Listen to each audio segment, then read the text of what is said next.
I've always been a fit and active person. I've surfed, diving, fishing, playing rugby, all sorts of sports. When I first was diagnosed with cancer, I thought, I'm not going to just sit around and let this beat me. I'm going to get fit.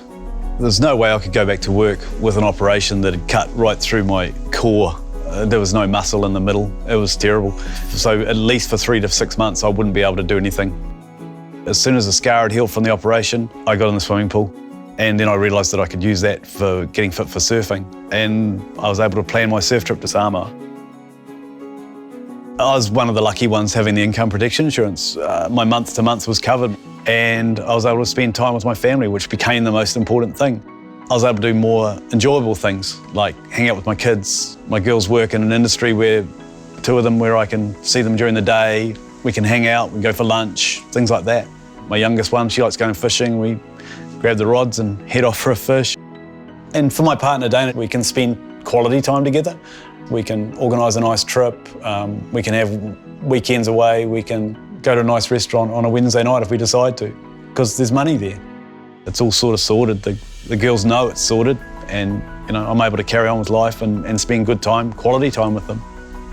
When I've only got 12 months left, I'll be paid out my life insurance policy, and that gives me time to invest that in my own way or do with it what I want.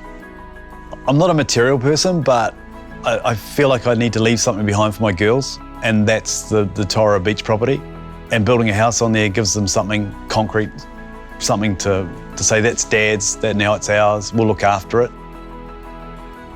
Plain and simple, you're given a policy and you're paying money out of your account, you sort of don't notice it after a while, direct debit, and then you use it.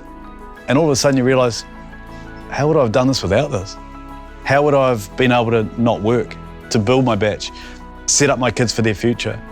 At the end of the day, it's allowed me to do things I like doing without work in between. I've got limited time, so I want to make the most of it, and I'm using it to the best for myself and for my family.